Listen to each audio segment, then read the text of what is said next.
welcome back to the BMF's YouTube channel. I'm here with the nutter from the north, the man otherwise known as Iron Butt Dave Kershaw, who's currently going around Britain on this wonderful machine in preparation for your trip to Africa. That's right.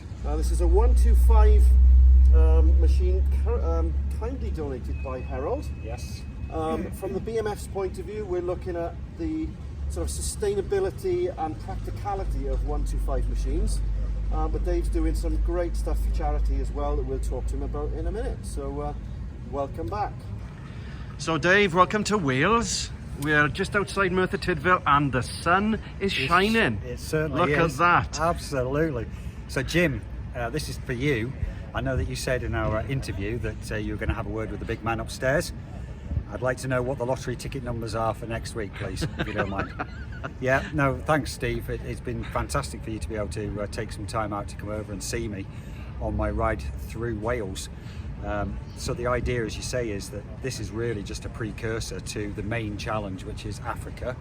And as you say, Herald have very kindly donated 2 bikes for this trip to Africa. And as you quite rightly say, they're 125cc scramblers. They're brand new.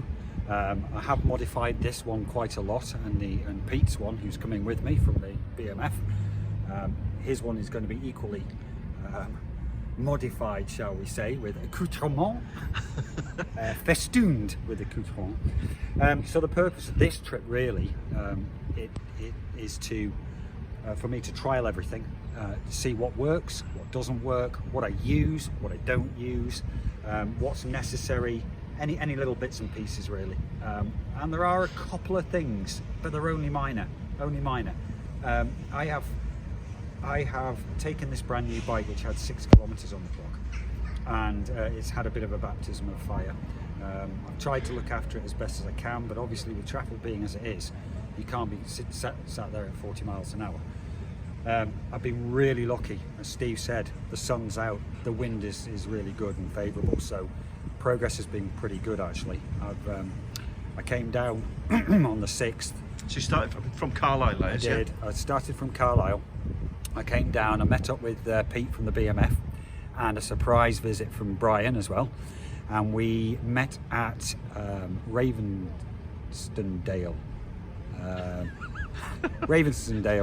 at the small railway next door to Doncaster, which is where obviously we've got the BMF have got their second rally going on this year.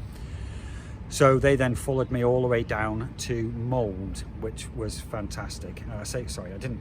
I followed Pete on his 12.995, 12.90 KTM, I think it is. Yeah, that pokey little thing that he rides. Yep, that little thing. And so he was on that, and then I had Brian behind me, and we had a great trip down to Mould. And then day 2, I took in the north of Wales, Anglesey, and across to the most westerly point of northern Wales. I then, on the next day, I came down from there, and Steve's just been bitten by a bee or something. Yeah, it's pretty good fun. Sorry about the the movement of the camera there. I was attacked by a small something. Something, yes, and it wasn't me. So yes, so the next day I came from that point all the way down to St David's, which is, I believe, the smallest city in Britain. In Britain, right? I said Yeah. I said I would clarify that. So Yeah. there you go. That has now been officially clarified. Yep. So Bertie, who is the mascot for the Blood Bears, for the Blood Bikes, he's been photographed and videoed all over. So he saw the cathedral with me today. We then carried on today from there, and I've met up with Steve at Merthyr Tydfil. Yeah. In the Asda at Merthyr Tydfil. I tell you what, I bought him lunch and everything. We are living the dream. Living the Leva Loca, or whatever you call it. So I'm now filled up with nuggets. I tried to get them to give me a child's price. About 3 hours ago we bought them, and I've only just finished them. We're now going to head over to Ross-on-Wye and then over to Gloucester. Gloucester. Gloucester. Yeah, In ish. Gloucestershire. Ish, yeah.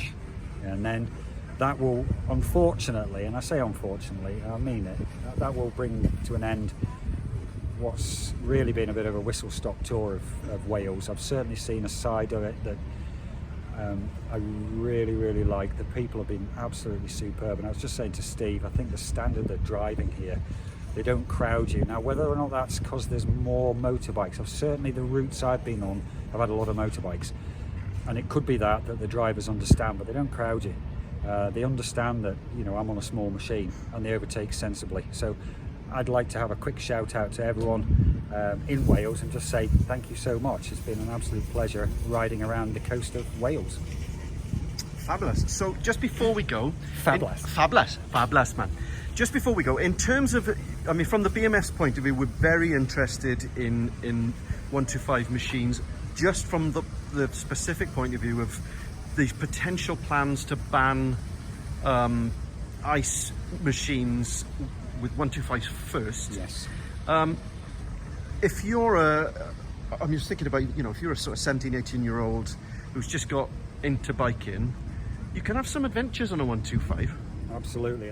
One of the main purposes, obviously, of doing this ride is to make money for charities, and that's really important. And obviously, the charities are the Blood Bikes, Cumbria, and then we've got the Sick Children's Trust, which is a national charity, and then Dock Bikes, which is predominantly southern, but is actually making its way up, and they're a first response on motorbikes to any accident and emergency.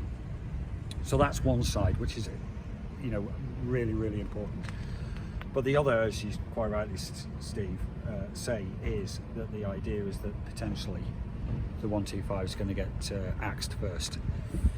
And yes, my purpose is also to show that you can do whatever you want on a 125. As you know, as the followers know, I did the North Coast 500 last year in 13 hours on a 125.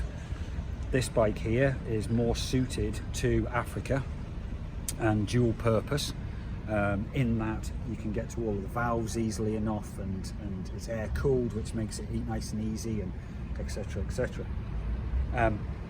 But so far this machine has proved to be very reliable, very economical at over 100 miles to the gallon, somewhere in the region, maybe 120, something like that. And it's not, you know, I'm not treating it with kid gloves.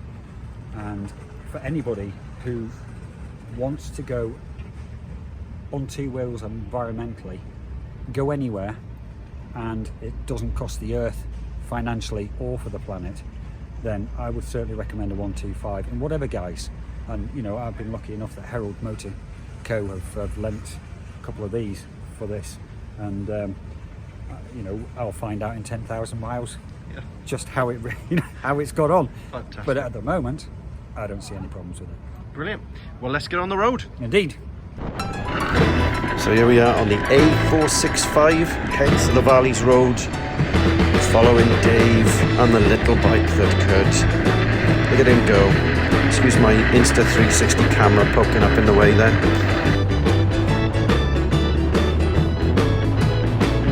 Ooh, look at him, he's getting his head down. He's up to, oh, what are we doing? 60? Look at him go.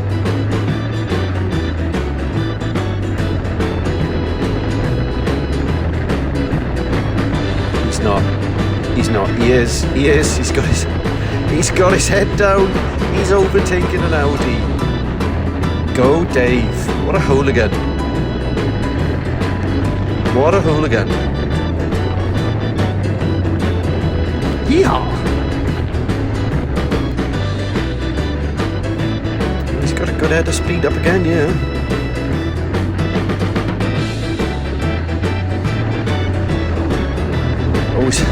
He's prone, he's going for it. So much for running in the Herald. Well, can't keep up.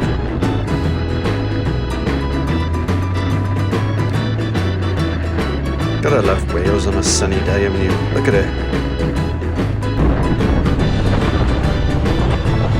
Just keep going straight. Yeah, I'm going right. Safe riding, man.